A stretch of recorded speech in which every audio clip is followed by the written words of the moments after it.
या आंदोलनासाठी मंचावर उपस्थित आदरणीय बाळासाहेब आंबेडकर,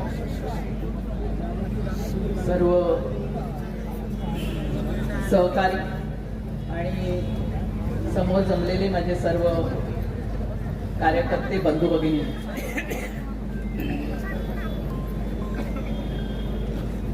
आज अतिशय गंभीर अशा एका परिस्थितीमध्ये संपूर्ण जग जवळजवळ एका महाभयंकर महायुद्धाच्या काठावर उभा आहे. 2-3 दिवसांपासून आपण ऐकतो आहोत की मोदी ज्यांच्याकडे जाऊन नाच करत होते त्या इस्रायलचे पंतप्रधान नेत्यानाहू यांनी इराणवर हल्ला केला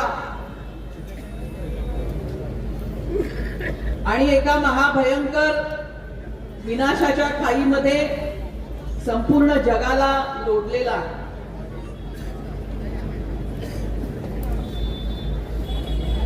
आणि आपल्याला कोणीतरी म्हटलं की मला लाज वाटते हे सांगायला मी या ठिकाणी आलेलो आहे. तर लाज कशाची वाटते आपल्याला की ज्या ठिकाणी युद्ध झालं, ज्यांनी युद्ध केलं त्या देशामध्ये युद्ध सुरू होण्याच्या 24 तास आधी आपला पंतप्रधान नेत्यानाहूला गळ्यात गळे घालून भेटत होता.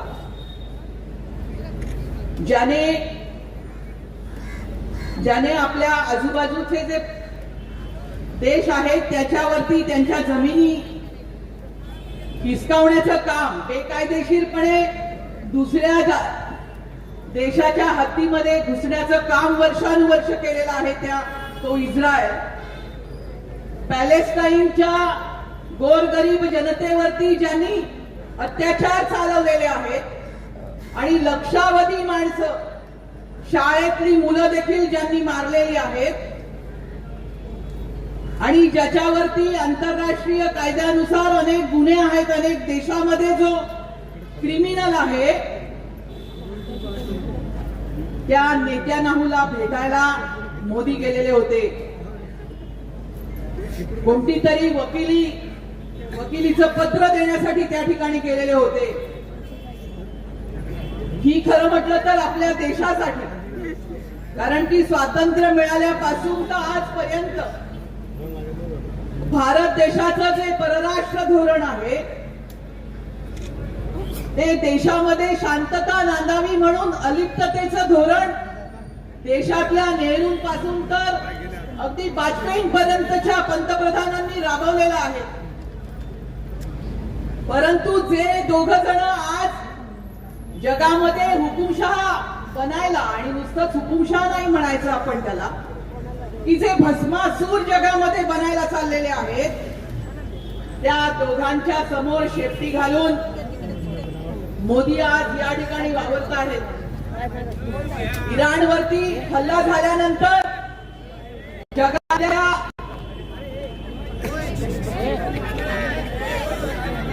जगातल्या अनेक देशांनी, अनेक देशातल्या नागरिकांनी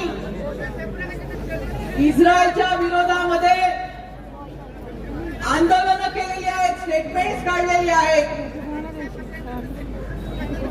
इराणच्या खोमेनींचा जो खून या लोकांनी केलेला आहे त्याचा निषेध केलेला आहे. हे सर्व जे धोरण आपलं गेल्या 50 वर्षापासून या देशाचं जे धोरण होतं ते धोरण बदलवायचं काम मोदींनी केलेलं आहे. आणि मोदींना कोणीही त्याच्यासाठी इथल्या जनतेने सांगितलेलं नाही की हे तुम्ही करायला पाहिजे म्हणून. जे प्रश्न आज या ठिकाणी उपस्थित झालेले आहेत त्यातला सर्वात महत्वाचा प्रश्न हा आहे की भारताचं परराष्ट्र धोरण हे अमेरिकेला विचारून ठरवलं जाईल. याची घोषणा कोणी केलेली आहे? याची घोषणा ट्रम्पने केलेली आहे की या देशाचं राष्ट्रीय सुरक्षेचं धोरण काय असणार आहे, या देशाचं परराष्ट्र धोरण काय असणार आहे, आणि या देशाचं आर्थिक धोरण काय असणार आहे हे अमेरिकेला विचारून ठरवलं जाईल अशा प्रकारचा करार त्या ठिकाणी ट्रम्पने आपल्या वतीने जाहीर केलेला आहे. आणि ही एक प्रकारे आपल्या देशाला गुलाम बनवलं जात आहे. आणि या परिस्थितीमध्ये आपण बघत आहोत की एकही आपल्या देशामधलं ज्यांना आपण निवडून दिलेलं आहे, ज्यांना आपलं लोकप्रतिनिधी म्हणून पाठवलेलं आहे, ती संसद असेल, वेगवेगळ्या विधानसभा असतील, कुठूनही या लोकांना जाब विचारला जात नाही आहे. आणि म्हणून आपल्या देशाचं स्वातंत्र्य, आपल्या देशाचं सार्वभौमत्व, आपल्या देशाची स्वायत्तता धोक्यात आलेली आहे.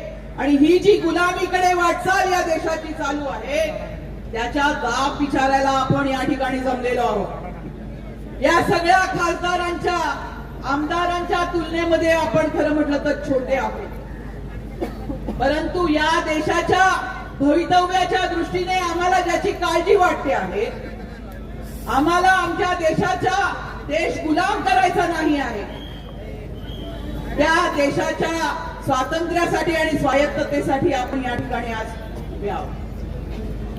आज इस्रायलने जे युद्ध त्या ठिकाणी सुरू केलेलं आहे, मोदी कोणतंही स्टेटमेंट करत नाही आहेत आणि या देशाचा एकही विरोधी पक्ष आज मोदींशी बोलत नाहीये, मोदींना सांगत नाहीये की तुम्ही पार्लमेंटमध्ये येऊन स्टेटमेंट करा. कोणीही या ठिकाणी नाही आहे. सर्वात महत्वाची गोष्ट अशी आहे की हे सर्व जे आपलं चाललेलं आहे कशासाठी? मोदीने आज काहीतरी गुन्हा केलेला आहे. एप्स्टीन फाईल बद्दल सगळे बोलले, मी फार बोलणार नाही. मोदी जो गुन्हा गुजरात मध्ये करत आलेले आहेत, मोदींनी जो वंशसंवाद गुजरात मध्ये केला, त्याच्यानंतर खरं तर त्यांना जगामध्ये अनेक देशांमध्ये बंदी होती, तशी अमेरिकेमध्ये देखील बंदी होती. आणि म्हणून पंतप्रधान पदावर आल्यानंतर मोदींचा हा प्रयत्न होता. ज्यांची नावं आपण आज इथे घेतो आहोत ते हरदीप सिंग पुरी आणि अनिल अंबानी, मोदींची वकिली करायला जे गेले एप्स्टीनकडे, त्याचं कारण हे होतं की मोदींना काही करून अमेरिकेमध्ये जायचं होतं आणि अमेरिकेमध्ये बंदी घातलेली होती मोदींना. त्यांनी गुजरातमध्ये जे दंगे केले त्यामुळे त्यांना बंदी घातलेली होती. आणि म्हणून तुम्ही लक्षात घ्या की या देशाला परराष्ट्र खातं आहे, या देशाला परराष्ट्र मंत्री आहे आणि या देशाच्या एम्बसी सर्व देशामध्ये आहे. त्यामुळे कुठल्याही देशामध्ये, कुठल्याही देशाच्या प्रमुखाशी जर का मोदींना बोलायचं असेल, भेटायचं असेल, तर आपल्या देशाची एक कायदेशीर अधिकृत यंत्रणा आहे.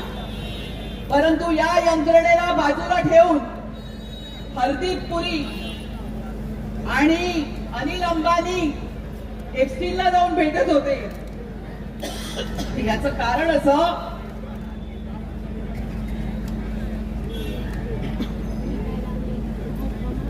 की मोदींना व्हाईट हाऊस मध्ये जायचं. परंतु तुम्हीच मला सांगा की एवढा मोठा देश, प्रचंड लोकसंख्येचा आणि जगातली एक सर्वात मोठी लोकशाही असलेला हा देश, ज्याच्याकडे स्वतंत्र परराष्ट्र खातं आहे, त्या परराष्ट्र खात्याला अंधारात ठेवून ही माणसं एप्स्टीनला भेटत होती. कारण काय, तर त्यांना मोदीला त्या ठिकाणी न्यायचं होतं. हे राजकारण आपण नीट समजून घ्या. आणि आज देखील जेव्हा त्या इराणला त्या ठिकाणी कोंडीत पकडण्याचं काम होत आहे आणि मी म्हटलं की जगावरती एक युद्ध लादण्याचं काम होत आहे, तेव्हा आणखीन एक महत्वाची गोष्ट घ्या की या देशाच्या शेतकऱ्याला जसं वेठीस धरलेलं आहे, या देशाच्या आपल्यासारख्या माणसाला जसं वेठीस धरलेलं आहे, तसं संपूर्ण जगामध्ये आणि विशेषतः त्या अरब देशांमध्ये जे कामासाठी गेलेले आपले मजूर आहेत, कामासाठी गेलेली जी आपली माणसं आहेत, लाखो माणसं आहेत, त्यांचं जीवन आज धोक्यात आहे आणि जगाला अशा प्रकारे जगावर युद्ध लादण्याचा अधिकार ट्रम्पला नाही आहे आणि नेत्यानाहूला नाही आहे हे ठणकावून सांगायचं काम खरं म्हटलं तर मोदींनी, भारत सरकारने आणि भारताच्या परराष्ट्र खात्याने करण्याची आवश्यकता आणि ते हे करत नाही आहे त्याचं कारण हे गुलाम झालेले आहे. आणि लक्षात घ्या की आपल्याला समजत नाही कारण हा खूप वरचा शिखर नीतीचा संपूर्ण विषय आहे. परंतु ब्रिटिशांनी या देशामध्ये येऊन आपल्याला परतंत्र केलं. हे लोक देशाबाहेर राहून या देशाला परतंत्र करण्याचं काम करत आहेत. ही सर्वात मोठी आणीबाणीची परिस्थिती आहे आणि याच्या विरुद्ध आपल्या जर का लोकसभा आणि विधानसभा बोलत नसतील तर भारतातल्या जनतेला रस्त्यावर येऊन एक दुसरं स्वातंत्र्य युद्ध या ठिकाणी खेळावं लागणार आहे आणि त्यासाठी आपण आज या ठिकाणी जमलेलो आहोत. तुम्हाला सर्वांचं मी अभिनंदन करते की तुम्ही मोठ्या संख्येने या ठिकाणी आलेला आहात आणि ही लढाई इथे संपत नाही. ही लढाई आज सुरू झालेली आहे आणि याची ठिणगी देशामध्ये कानाकोपऱ्यामध्ये आपल्याला घेऊन जायची आहे. एवढंच आवाहन या ठिकाणी करते आणि मी आपली रजा घेते. जय भीम.